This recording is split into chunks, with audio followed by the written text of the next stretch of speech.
सोचिए, एक ऐसी कंपनी जिसने खुद को दुनिया की सबसे बड़ी ज्वेलरी कंपनियों में शामिल कर लिया। एक ऐसा कारोबारी जिसने सिर्फ 1200 रुपये उधार लेकर कारोबार शुरू किया और अरबपति बन गया। लेकिन अब उसी कंपनी पर लगा है 15,15,000 करोड़ रुपए के कथित घोटाले का आरोप। सेबी की इस जांच में सामने आए दावे इतने बड़े हैं कि पूरे शेयर बाजार में हड़कंप मच गया है। कंपनी के शेयर धड़ाम हो गए, एलआईसी के निवेश पर सवाल उठने लगे और अब हर कोई पूछ रहा है, आखिर कौन है राजेश मेहता और क्या है इस पूरे मामले का सच।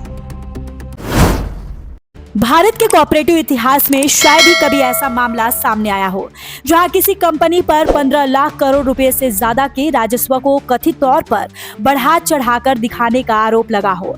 शेयर बाजार के नियामक सेबी ने राजेश एक्सपर्ट्स लिमिटेड और उसके चेयरमैन एवं मैनेजिंग डायरेक्टर राजेश मेहता के खिलाफ 109 पन्नों का अंतरिम आदेश जारी किया है।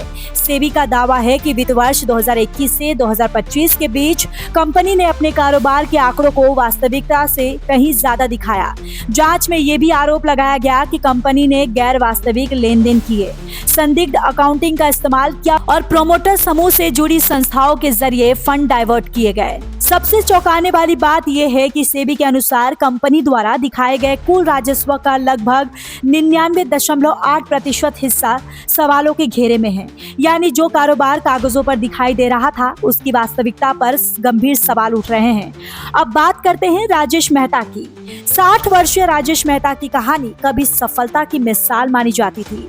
बताया जाता है कि उन्होंने 1980 के दशक में अपने भाई से सिर्फ 1200 रुपये उधार लेकर चांदी के आभूषणों का कारोबार शुरू किया था। इसके बाद उन्होंने पीछे मुड़कर नहीं देखा। 1955 में कंपनी शेयर बाजार में सूचीबद्ध हुई और फिर 2015 में स्विट्जरलैंड की मशहूर गोल्ड रिफाइनरी वॉल्केंबी का अधिग्रहण करके अंतर्राष्ट्रीय स्तर पर पहचान बनाई। लेकिन अब यही कारोबारी सेबी के रडार पर है। सेबी का कहना है कि कंपनी के रोजमर्रा के कामकाज और वित्तीय फैसलों पर राजेश मेहता का पूरा नियंत्रण था। इसी वजह से उन्हें अगले आदेश तक कंपनी के शेयर खरीदने, बेचने या किसी भी तरह के लेन देन से प्रतिबंध कर दिया गया है।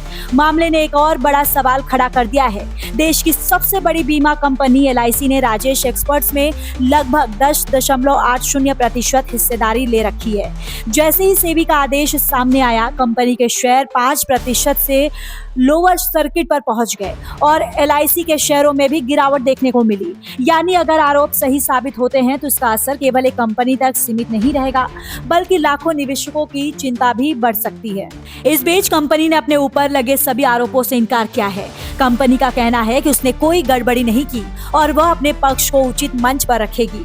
अब सबसे बड़ा सवाल यही, क्या ये वास्तव में भारत के कोऑपरेटिव इतिहास का सबसे बड़ा वित्तीय घोटाला साबित होगा? क्या सेबी के आरोप अदालत और आगे की जांच में टिक पाएंगे? और क्या निवेशकों का पैसा सुरक्षित है? इन सवालों के जवाब आने वाले दिनों में जांच और कानूनी प्रक्रिया के बाद ही सामने आएंगे। फिलहाल इस मामले ने पूरे शेयर बाजार में भूचाल ला दिया है और करोड़ों निवेशकों की नजर अब सेबी की अगली कार्रवाई पर टिकी हुई है। आपका क्या मानना है? क्या यह सिर्फ अकाउंटिंग की गड़बड़ी है या फिर देश के सबसे बड़े कोऑपरेटिव घोटालों में से एक? हमें कमेंट करके जरूर बताइए। और ऐसी ही बड़ी और भरोसेमंद खबरों के लिए चैनल खबर 24 एक्सप्रेस को लाइक, शेयर और सब्सक्राइब करना बिल्कुल ना भूलें।